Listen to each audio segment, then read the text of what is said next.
Y a su nombre, gloria al Señor, le damos la gloria al Señor, la honra. Agradecidos con el Señor por esta oportunidad que nos da de estar en este lugar, contentos con Él, porque entendemos que todo lo que hacemos, entendemos que todo lo que pasa en nuestras vidas, de alguna u otra forma es el Señor ahí obrando, es el Señor ahí operando en cada una de las circunstancias que tienen que ver con cada uno de nosotros. Bien, mis hermanos, voy a pedir el favor que se coloque sobre sus pies. Vamos a presentar este momento delante del Señor. Que sea el Señor hablando en nuestras vidas en esta mañana. Que sea el Señor ministrando en cada uno de nosotros conforme a su propósito, conforme a su voluntad. Padre nuestro que estás en los cielos, en este momento, Señor, nos presentamos delante de ti, dándote gracias, bendito Dios, por lo que haces en nuestras vidas, dándote gracias, bendito Dios, por lo que permites en nuestras vidas, dándote gracias, Señor, porque tienes un propósito con tu iglesia, tienes un propósito con cada uno de nosotros. Permite, Padre, que podamos entender ese propósito que tienes con cada uno de nosotros. Permítenos, Señor, poder comprender la magnitud, el alcance, el objetivo, Señor, de ese propósito que tienes con cada uno de nosotros. En este momento, Padre, nos acercamos al consejo de tu palabra. Permítenos, Señor, poder entender el mensaje que hay aquí detrás de estos versículos. Señor, abre nuestra mente, abre nuestro entendimiento. Permite, Señor, que nuestro corazón pueda ser sensible a tu palabra, sensible a tu llamado. Permite que esta palabra pueda dar los frutos que quieres ver en nosotros. Lo pedimos en el nombre de Jesucristo. Amén y amén. Bien, mis hermanos, les invito para que estemos abriendo nuestra Biblia en el libro de Hechos. Y vamos a estar leyendo Hechos capítulo 23. Vamos a estar leyendo la porción para hoy, está desde el versículo 13 al versículo 22. Pero lo vamos a estar haciendo desde el versículo 12. Entonces vamos a estar leyendo esa porción. Vamos a hacer una forma alternada. Voy a pedir el favor a mis hermanos que se coloquen una vez más sobre sus pies. Vamos a estar un buen tiempo sentaditos, entonces la manera de calentamiento creo que nos puede servir. Hechos capítulo 23, versículo 12 al versículo 23. Vamos a hacer una forma alternada y lo hacemos con la bendición del Padre, del Hijo y del Espíritu Santo. Amén. Venido el día, algunos de los judíos tramaron un complot y se juramentaron bajo maldición diciendo que no comerían ni beberían hasta que hubiesen dado muerte a Pablo. Eran más de 40 los que habían hecho esta conjuración. Los cuales fueron a los principales sacerdotes y a los ancianos y dijeron: nosotros nos hemos juramentado bajo maldición a no gustar nada hasta que hayamos dado muerte a Pablo.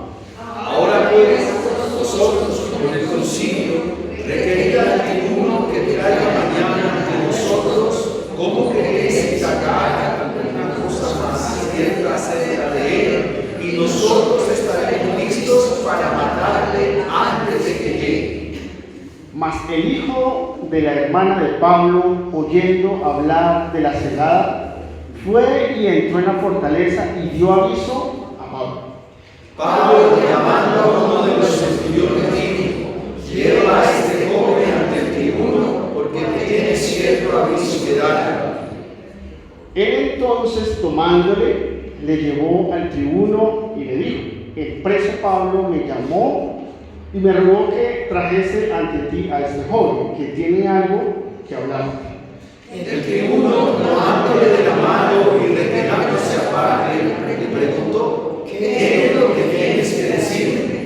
Él le dijo: los judíos han convenido en rogarte que mañana lleves a Pablo ante el concilio, como que van a inquirir alguna cosa más cierta acerca de él.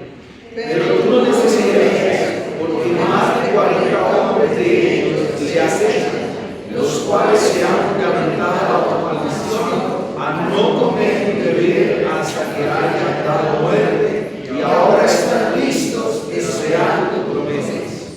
Entonces el tribuno despidió al joven, mandándole que a nadie dijese que le había dado aviso de esto. Amén.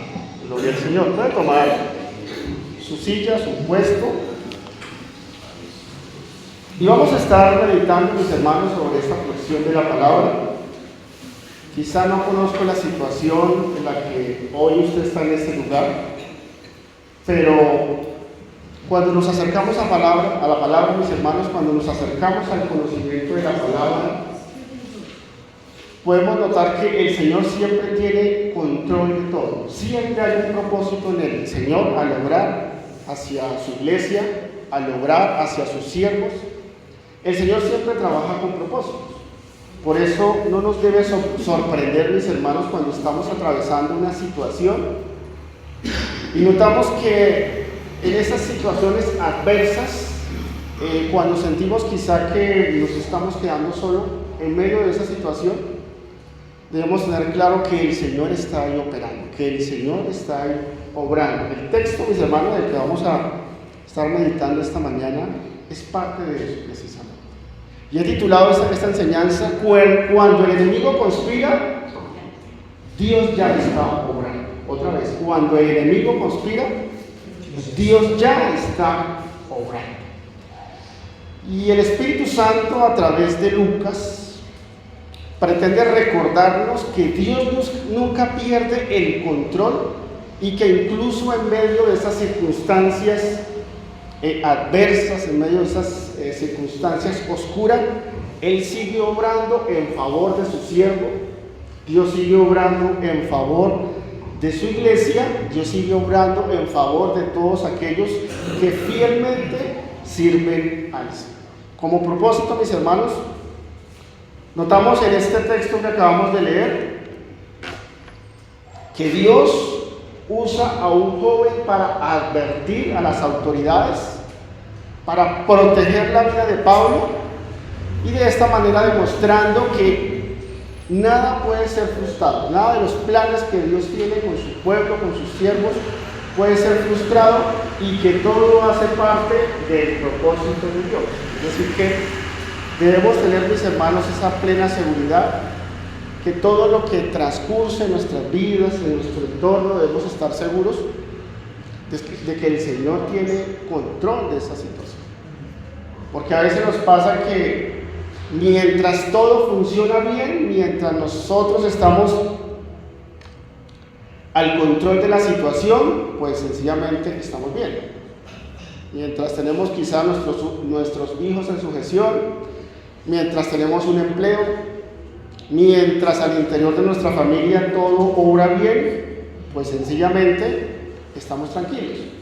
Pero cuando viene una adversidad, cuando se presenta algo anormal, ¿qué pasa?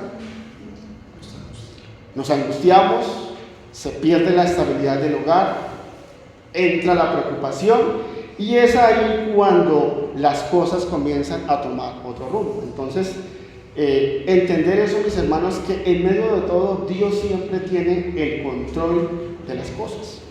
No sé si alguna vez se ha sentido que el ambiente conspira contra usted, que nota que por donde usted va pasando es como si estuviera enemigos.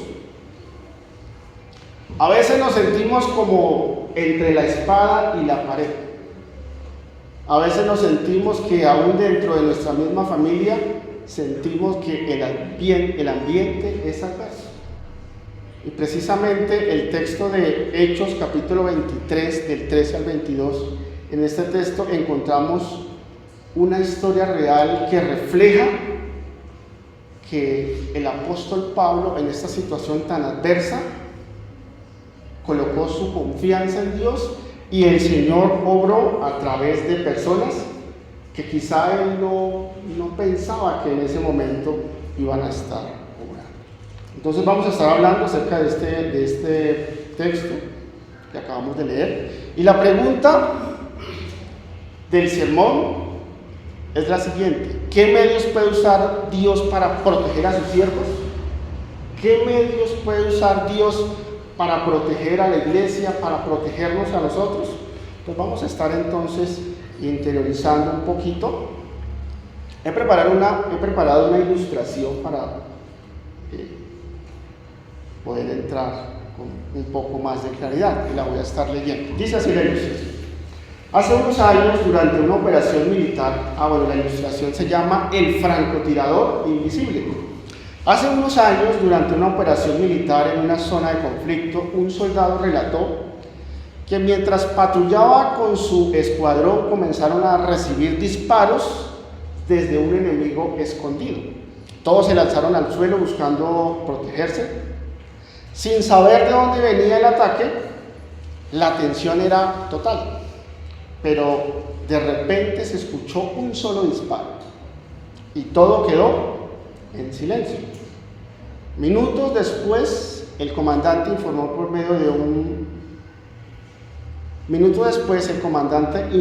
por radio que un francotirador aliado, desde un punto elevado y oculto, había eliminado y neutralizado al enemigo antes de que causara daño. Más tarde, al revisar la grabación de las cámaras, descubrieron que el francotirador aliado los estaba cuidando desde antes incluso de que el enemigo levantara su arma. De la misma manera, esta es como la aplicación, de la misma manera, el Dios que protegió a Pablo también nos protege a nosotros. A veces nos movemos en circunstancias, en ambientes donde creemos que la protección depende de nosotros, y realmente no es así, porque a veces estamos en lugares donde realmente estamos a merced de la delincuencia, estamos a merced de agentes externos a nosotros, y que solo la protección de Dios nos puede guardar. Y no sé si a usted le ha pasado, ha transcurrido a verse por sectores donde realmente solo la misericordia de Dios puede guardarnos a nosotros. Entramos, cruzamos, y gracias a Dios no nos pasó nada. Alguien diría: uy, tan de buenas esta persona que mire, se metió alrededor de esa olla que hay en tal lugar y no le pasó nada. No es que estaba de buenas, ni que los ladrones o la delincuencia estaban durmiendo. Es la protección de Dios que está obrando ahí y que no permitirá que nada nos pase a nosotros. Amén. Entonces siempre debemos tener presente eso, mis hermanos, que la protección de Dios siempre va a estar ahí a la orden del día. Recuerdo la pregunta del sermón: ¿qué medios puede usar Dios para proteger a sus siervos? En primer lugar, mis hermanos, Dios utiliza medios como la revelación. Y la primera respuesta es que Dios puede revelar a tiempo los planes ocultos del enemigo. Esa es la primera respuesta que encontramos aquí. Dios puede revelar a tiempo los planes ocultos del enemigo. Vamos a estar leyendo, mis hermanos, los versículos del 12 al 15. Versículos del versículo 12 al 15, y le voy a estar pidiendo el favor a la hermana Clara que por favor nos lea estos versículos del versículo 12 al 15, y aquí vamos a encontrar la primera respuesta: ¿qué medios puede usar Dios para proteger a sus siervos? Primera respuesta: Dios puede revelar a tiempo los planes ocultos del enemigo. Hermana Clara, por favor. Buenos días, hermanos. Señor los bendiga. A leer en el nombre del Padre, del Hijo y con la opción del Espíritu Santo. Venido el día, algunos de los judíos tomaron un complot y se juntaron bajo maldición, diciendo que no comerían ni beberían hasta que hubiesen dado muerte a Pablo. Eran más de 40 los que habían hecho esta conjuración, los cuales fueron a los principales sacerdotes y a los ancianos y dijeron: nosotros nos hemos juramentado bajo maldición a no gustar nada hasta que hayamos dado muerte a Pablo. Ahora vosotros con el concilio requerid al tribuno que le traiga mañana ante vosotros, como que queréis indagar alguna cosa más cierta acerca de él, y vosotros estaremos listos para matarle antes que llegue. Amén. Gloria al Señor. Gracias, hermana Clara. Bien, mis hermanos, contextualizando un poquito lo que la hermana nos acaba de leer, el plan de los judíos era claro. ¿Cuál era el plan?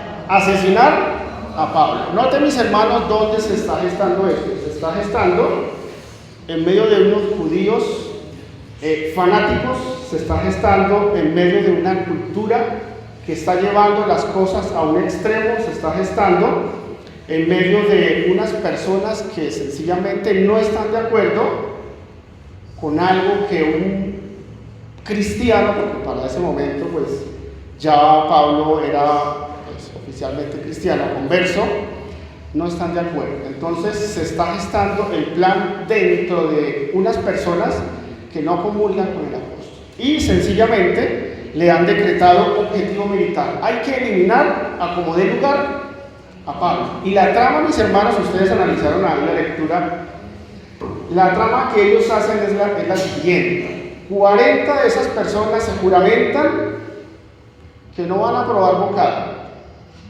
hasta que den muerte al gran apóstol Pablo. 40 de ellos. ¿Y qué hacen estas personas? Es bastante interesante. Estas personas se acercan a los principales sacerdotes, se acercan a los ancianos y les comentan el plan. Note que en ningún momento estas personas a las cuales se les comenta el plan nunca se oponen. Es decir, que hay cierta confabulación con ellos. Y recordemos que estas personas pertenecen al concilio, que era la máxima autoridad en ese caso de la cultura judía. Entonces encontramos aquí, mis hermanos, a esta primera respuesta algunas verdades. En primer lugar, el fanatismo puede llevar al pecado extremo. Hay que tener cuidado con eso, mis hermanos. Creo que en este ambiente, en este espacio ya lo hemos trabajado. Un celo religioso que no sea guiado por el Espíritu Santo, un celo que esté fuera del temor de Dios, es peligroso. Porque precisamente es lo que estamos viendo aquí. Ellos están intentando legalizar la muerte de una persona. Note esto, la gravedad del asunto. Están intentando legalizar porque están maquinando quitarle la vida a otra persona. El fanatismo puede llevar al pecado extremo. Un celo mal guiado por la religión puede llevar a justificar el pecado. Por lo tanto, no todo lo que se hace en nombre de Dios es de Dios, así sencillamente. Y creo que por los medios, mis hermanos, nos hemos dado cuenta, en Estados Unidos, en Alemania y en otros países de Europa, cuando van estas personas de X religión y que atropellan con su carro y matan personas, se abalanzan con cuchillos, matan a varias personas y dicen que todo eso es en nombre de ¿quién? Más exactamente en nombre de Alá. Viva Alá, y comienzan se inmolan, matan a otras personas, y la pregunta es: ¿ustedes creen que Dios realmente ve eso con buenos ojos? Estamos hablando aquí, mis hermanos, de un de un fanatismo extremo que lleva las cosas a otro nivel. Por lo tanto, no todo lo que se hace en nombre de Dios realmente es de Dios o realmente está bien. Hay que tener cuidado con eso. Y creo que en el pasado, mis hermanos, el fanatismo le ha hecho mucho daño a la iglesia, el fanatismo extremo. Personas que de pronto se levantaban y decían: no, que es que el Señor me dice que la iglesia debe moverse en esta dirección. Y a veces por falta de sabiduría, entonces los diáconos, los líderes acudían a esa voz y sencillamente no era voz de Dios. Con el tiempo, pues sencillamente la iglesia se daba cuenta de que eso era fanatismo. Profetas que se levantaban y comenzaban a dar profecías, pero nunca quizás tuvo la precaución de analizar si realmente es uno de Dios. Entonces, el fanatismo extremo, mis hermanos, un celo quizá no guiado por el Espíritu Santo, nos puede llevar al fracaso, al punto de llevar a un pecado extremo. Otra verdad que encontramos aquí es que el pecado se organiza y se planea en secreto. Versículo 13. Eran más de 40 los que habían hecho esta conjuración. Eran más de 40 personas que habían entrado en una especie de ayuno, a no comer, a no probar bocado. Y habían aquí esta traducción por lo menos utiliza la palabra que habían hecho una especie de conjuración. Esta conjuración, mis hermanos, era una especie de... Esta conjuración implicaba una maldición autoimpuesta. Lo voy a leer literalmente. Dice, implicaba una maldición autoimpuesta señalando la seriedad del voto. Estos hombres estaban tan decididos que se maldijeron a sí mismos si fallaban. Es decir, se habían vuelto anatemas en caso de fallar. Es decir, sí o sí la operación iba contra Pablo. Si ellos fallaban, asumían las consecuencias de incumplir ese voto. O sea, era serio el asunto. Era serio el asunto. Entonces, refleja, mis hermanos, el carácter de los hombres. Refleja aquí una motivación religiosa, una motivación mal influenciada. ¿Cómo puede llevar a las personas a cometer un delito? ¿Cómo puede llevar a las personas a organizar secretamente un acto pecaminoso? Sencillamente porque no están de acuerdo con otra persona que piensa diferente a ellos. Es lo que podemos ver ahí en el texto. Y otra tercera verdad que encontramos ahí en esta primera respuesta es que la autoridad religiosa puede corromperse y colaborar o ponerse de acuerdo con la injusticia. Normalmente lo que se entiende y lo que se tiene es que las autoridades religiosas, por hablar de Dios, por hablar de piedad, por estar involucradas en el tema de la iglesia, pues son autoridades que sí o sí deberían estar alineadas con el bien, alineadas con la verdad. De hecho, pues aquí en Colombia se practica. Casi siempre que hay un secuestro, ¿a qué entidad es la que llaman para que medien el secuestro? Bueno, en cuanto a autoridades legales, pero hay una entidad religiosa que... La Iglesia Católica, ¿cierto?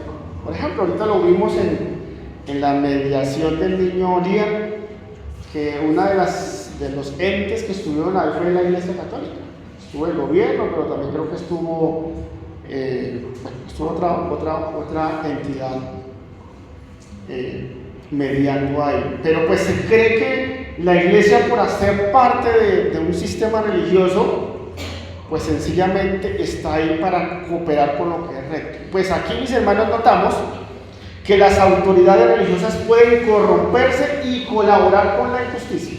Versículos 14 y 15, los cuales fueron a los principales sacerdotes y a los ancianos y dijeron, es decir, esos 40, bueno, más de 40 hombres fueron y dijeron lo siguiente: nosotros nos hemos juramentado bajo maldición a no gustar nada hasta que hayamos dado muerte a Pablo.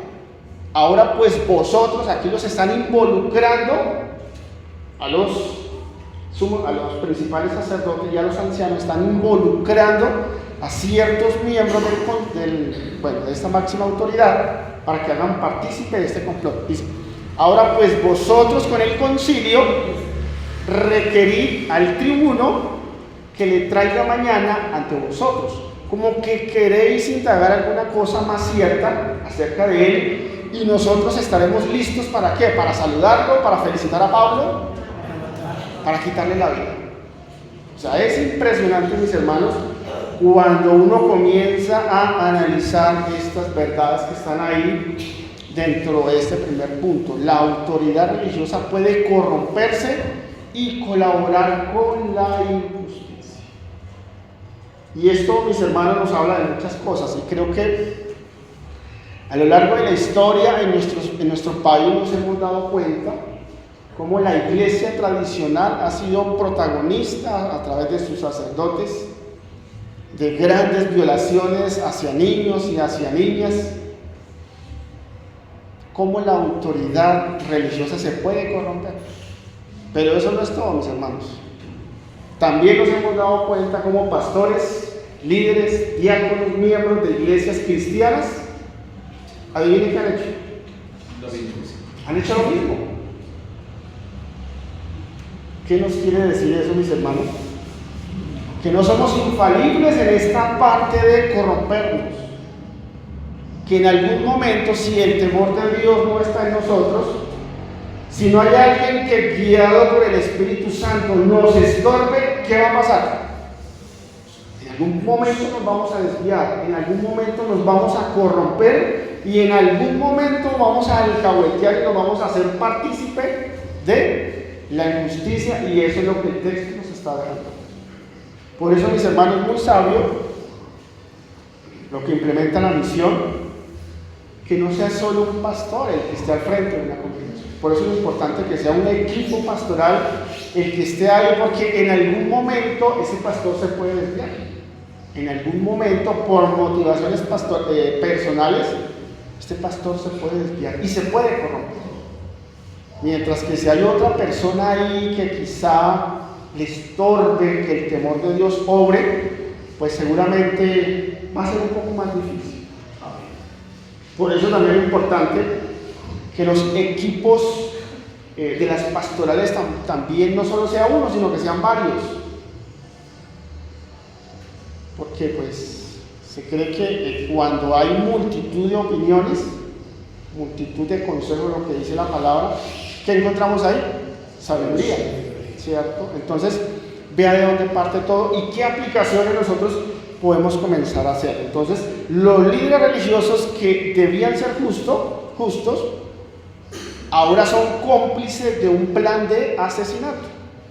La religiosidad sin verdadera relación con Dios puede ceder ante la corrupción. Ni siquiera la iglesia se puede, o más bien, ni siquiera los líderes que han sido puestos se pueden salvar si no hay un temor de Dios y si no está la guía del Espíritu ahí presente. Bien, mis hermanos, para ir resumiendo esta primera parte, encontramos entonces lo siguiente: el enemigo de la verdad usará personas, usará instituciones, usará estrategias para oponerse a los siervos de Dios. Si usted cree que por volverse cristiano se le acabaron los problemas, mis hermanos, me da pena decirle que está equivocado. Ese lema que les tocó quitarlo de hace como 20 años atrás, de pare de sufrir, eso es mentiras, porque a veces encontramos que es todo lo contrario.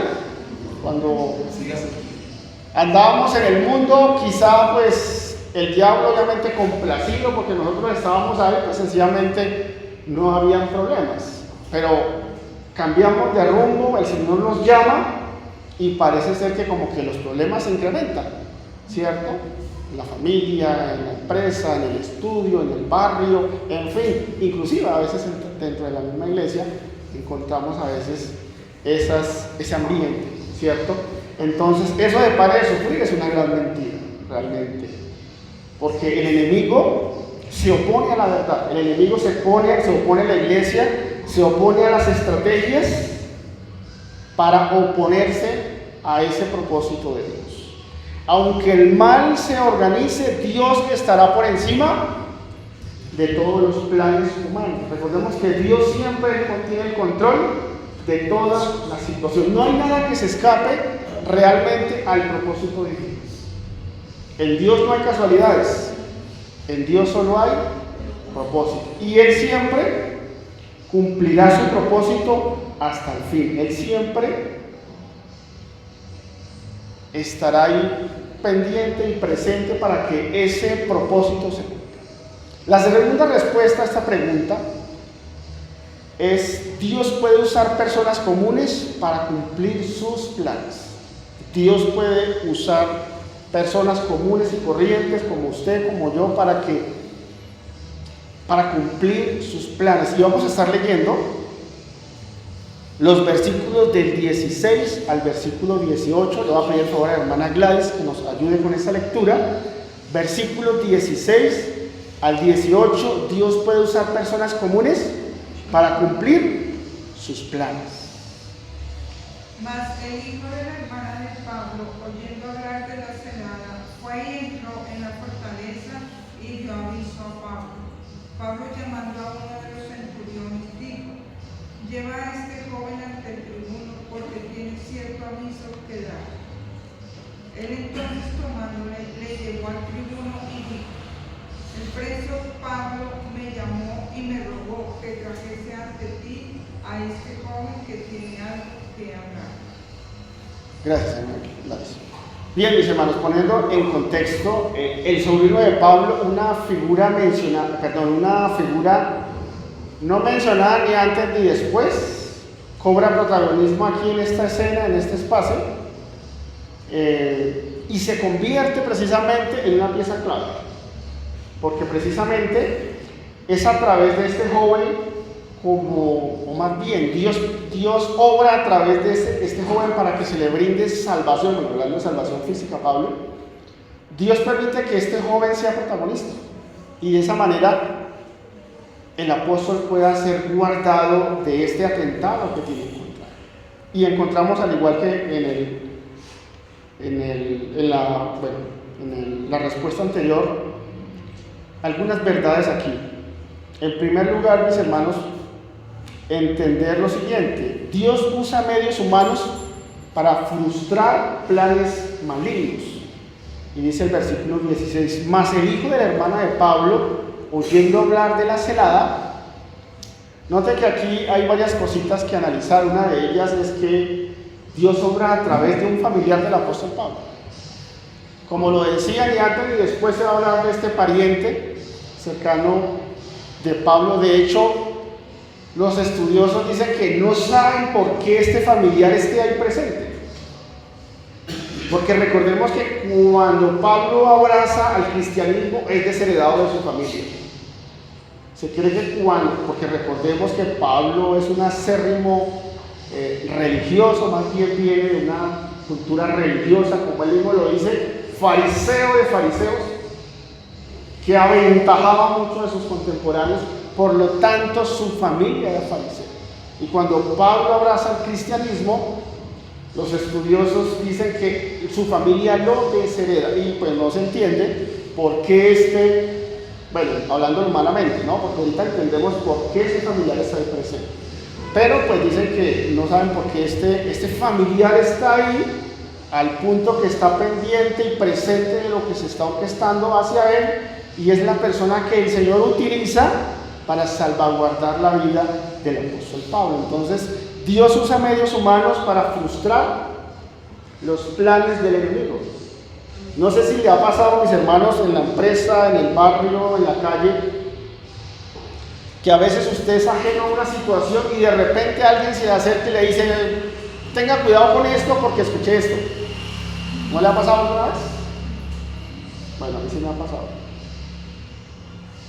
Quizá estaba de buena, claro que no estaba de buena. El Señor está ahí obrando, el Señor está ahí actuando, el Señor está moviendo fichas, personas que quizá no lo conocen, personas que quizá es la única persona en la vida que usted las va a ver, pero el Señor las utiliza para darle un mensaje de advertencia. Sálgase de ahí, váyase de ahí, esa amistad no le conviene, lo que está haciendo no le conviene, pilas porque su vida corre peligro. La pregunta es que usted está de suerte o está de buenas? Claro que no, mis hermanos. O sea, muy tontos seríamos nosotros pensar que la suerte está de nosotros, está de nuestro lado, y entonces por eso me fue bien acá. No existe eso. Sencillamente lo que sí le podemos garantizar por la palabra es que lo que sí existe es la protección de Dios.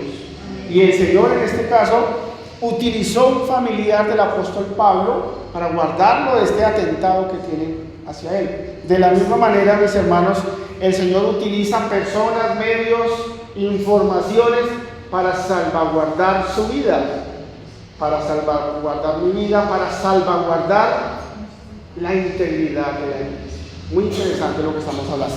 Hermano Jairo, sí, señor. Y cuando pasa lo contrario, o O sea, cuando nos sucede algo malo, entre comillas, no es que estemos de malas, y es bueno también analizar eso, Ponerlo en contexto. sino porque Dios tiene propósitos y Él es perfecto. Así es, gracias hermano Pablo, hermano Jair por la condición de apóstol. Es muy cierto, porque a veces decimos, entonces, estamos de buenas cuando el Señor nos advierte, pero estamos de malas cuando algo nos... No, mis hermanos. En los propósitos del Señor estaba, por ejemplo, usted se quedara sin trabajo. ¿Estaba de malas? No. El Señor está probando su carácter. El Señor lo está probando para que usted dependa de Dios y no dependa de un trabajo. Que se enfermó. El Señor lo está probando para que su confianza quizá no esté en la salud, para que su confianza quizá no esté en la vanidad, porque a veces nos volvemos vanidosos. Es que no como esto porque me sube el colesterol, que es que no hago esto, que el gimnasio, tantas cosas que a veces desplazamos a Dios y el gimnasio, el alimento se nos convierte en nuestro Dios. ¿Y qué hace Dios? Pues sencillamente permite una enfermedad para decirnos, oiga, yo realmente soy su Dios. Y el Señor permite esas circunstancias para que podamos depender de Él, pero no es que estemos de malas. El Señor obrando en ese momento para enseñar nuestra dependencia de Él, para trabajar nuestro carácter. Aún en medio de la adversidad, el Señor trabaja, obra con un propósito para obrar, para trabajar nuestro carácter. Quizás somos muy tacaños, o quizás no somos buenos administradores. En fin, tantas cosas que el Señor tiene que pulir en nuestra mente, tantas cosas que el Señor tiene que hacer para que el carácter del Señor Jesucristo se refleje en nosotros. No es que estemos de mala, es el Señor ahí obrando en esa situación. Entonces, mis hermanos, retomando, Dios usa medios humanos para frustrar los planes del enemigo. Otra verdad que encontramos aquí es que Pablo, aún siendo prisionero, mantiene influencia y discernimiento. Y esto nos habla, mis hermanos, de un liderazgo activo en el ministerio de Pablo. ¿Y cuál es la enseñanza para nosotros? Que aún en medio de la adversidad, nosotros debemos seguir honrando al Señor en medio de esa adversidad. Es decir, que esa adversidad no sea la excusa para nosotros achicopalarnos. Que aún en medio de esa adversidad, el Señor nos desafía a seguir predicando su palabra, a seguir estorbando el pecado, a seguir compartiendo esas buenas nuevas de salvación. Aunque Pablo estaba preso, no estaba paralizado, porque a veces la adversidad nos paraliza. A veces el temor nos paraliza. Y aquí lo que vemos es, de parte del apóstol Pablo, una buena reacción bajo presión. Pablo está atemorizado, está acorralado por más de 40 personas que se han juramentado, que lo han declarado objetivo militar, que encuentra en la cárcel una protección, que su sobrino lo está poniendo en aviso. Pero vemos aquí a un siervo de Dios que no está paralizado. Vemos a un siervo de Dios ejerciendo liderazgo. Versículo 17, Pablo llama a uno de los centuriones y dijo, lleva a este joven al tribuno porque tiene cierto aviso que dar. Entonces, vemos aquí, mis hermanos, a un siervo de Dios que en medio de la adversidad no se paraliza. Y es la invitación para nosotros. Es lo que el enemigo pretende con nosotros. En medio de la adversidad paralizarnos, en medio de la adversidad que podamos renegar contra Dios, que en medio de la adversidad podamos renegar contra la iglesia, que en medio de la adversidad, si es caso, podamos volvernos inconversos e irnos al mundo. Eso es lo que el diablo pretende. Pero en este texto lo que vemos es totalmente lo contrario. En medio de la adversidad, el Señor está con nosotros y siempre va a aparejar personas, herramientas, sistemas para que nosotros podamos seguir adelante. Otra verdad que encontramos aquí es que Dios está obrando en favor de su siervo, versículo 18. Él entonces, tomándole, le llevó al tribuno y dijo: el preso Pablo me llamó y me rogó que trajese ante ti a este joven que tiene algo que hablar. Dios está obrando entonces, mis hermanos, en favor de sus siervos. Nada ocurre por casualidad, lo acabamos de decir. El hecho de que el joven llegara justo a tiempo, hablara con Pablo y lo pusiera al servicio de la situación que está pasando, luego este centurión lo llevara a otra autoridad y luego en general las autoridades carcelarias lo pusieran a salvo.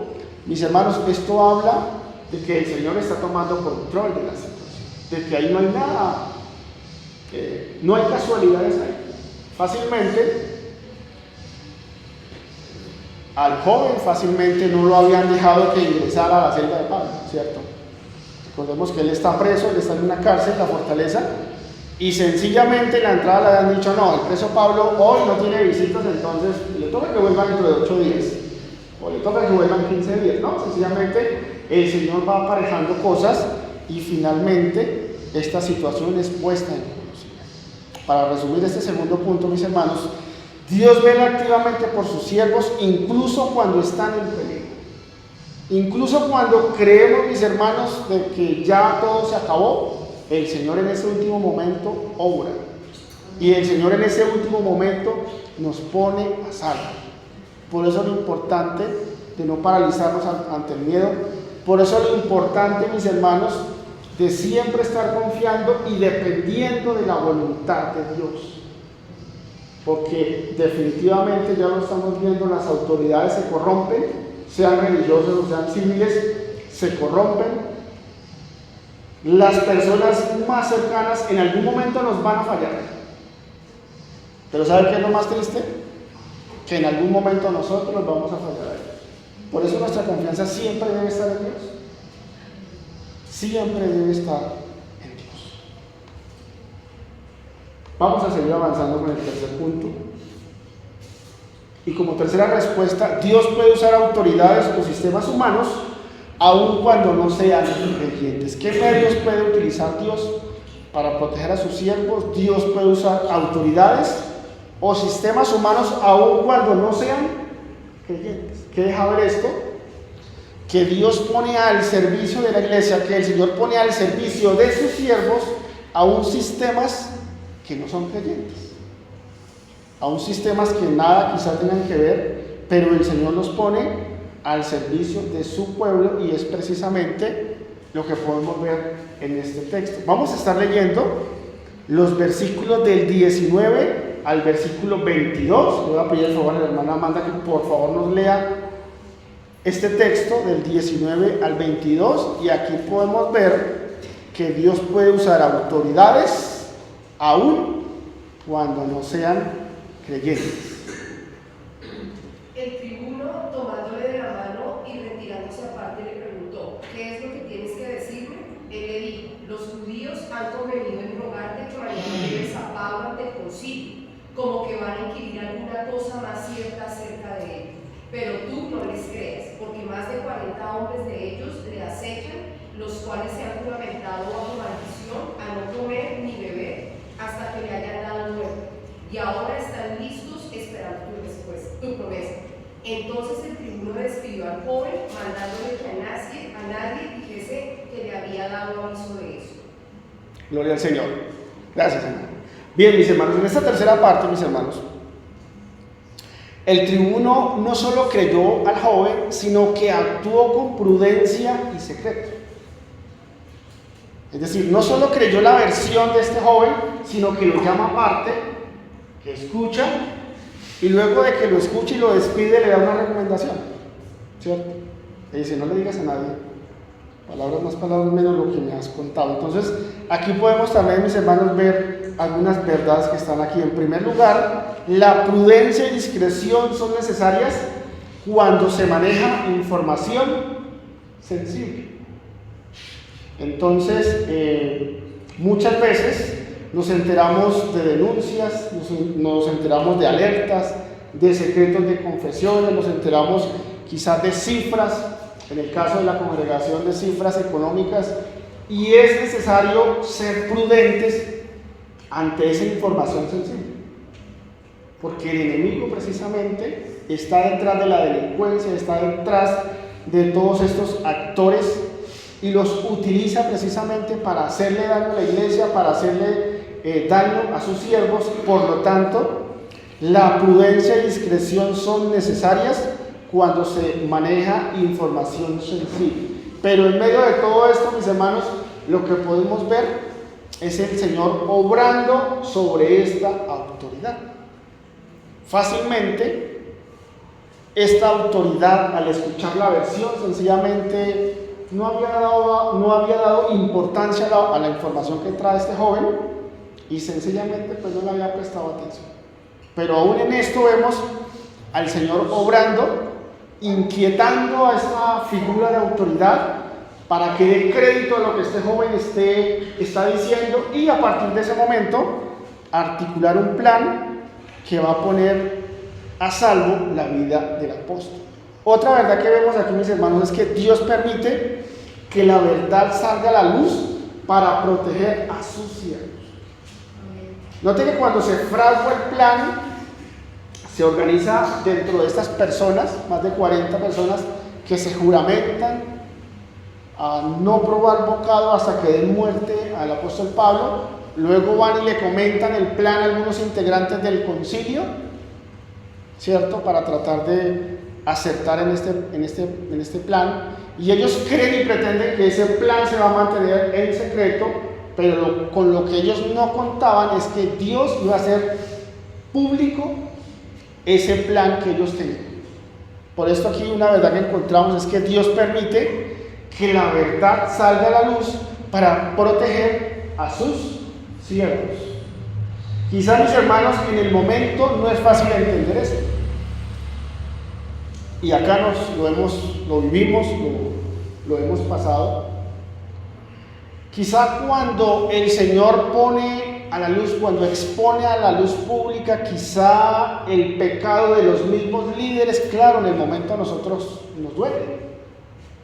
Porque indirectamente como iglesia salimos salpicados de eso.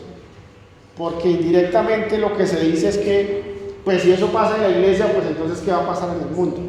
Pero noten, mis hermanos, que aún eso Dios lo permite, que esa verdad fraguada en los secretos salga a la luz, precisamente para guardar la integridad de la iglesia, para no permitir que se siga dañando a esos siervos, a esas personas que han depositado la confianza en Dios. Y aún en esos casos, así nos duela, así nos afecte, así salgamos salpicados, el Señor lo permite. Pero es para que no se siga haciendo daño a la iglesia, no se siga haciendo daño a esas ovejitas que vienen a Él. El Señor siempre expondrá a la verdad, el Señor siempre expondrá la verdad a la luz, así nos duela, o incluso así seamos nosotros los que estamos ahí involucrados. ¿Y todo con qué propósito lo hace el Señor? Con el fin de proteger a sus siervos, de proteger a su iglesia. Aunque el complot era secreto, Dios hizo que fuera conocido. La verdad no quedó oculta. Aunque el enemigo maquine en secreto, Dios es mayor y Dios siempre lo expondrá en público. Dios permite entonces que la verdad siempre salga a la luz. Por más que querramos que eso que se hizo en lo secreto no salga a la luz, en algún momento el Señor va a permitir que eso salga a la luz y que sea de público conocimiento. Pero por otro lado también encontramos que Dios usa autoridades civiles para preservar a sus siervos. Versículo 22. Entonces el tribuno despidió al joven y le mandó: no digas a nadie que me has informado de esto. Todo el plan ya está expuesto ante una autoridad competente, y como lo decía, lo que va a hacer ahora esta autoridad es poner a salvo, diseñar un plan para que en este caso esa maquinación que han hecho estos judíos no afecte la integridad del siervo de Dios. Para resumir esta tercera respuesta, la invitación, mis hermanos, seamos discretos en el mensaje de información sensible. Seamos discretos. Es lo que podemos ver aquí en estos versículos, como una autoridad es discreta al recibir esa información que es sensible, protegiendo en primer lugar la integridad del informante, pero también en segundo lugar protegiendo la vida del apóstol Pablo, que era algo que iba en secuencia. Entonces, como aplicación aquí, debemos ser discretos en el manejo de información sensible.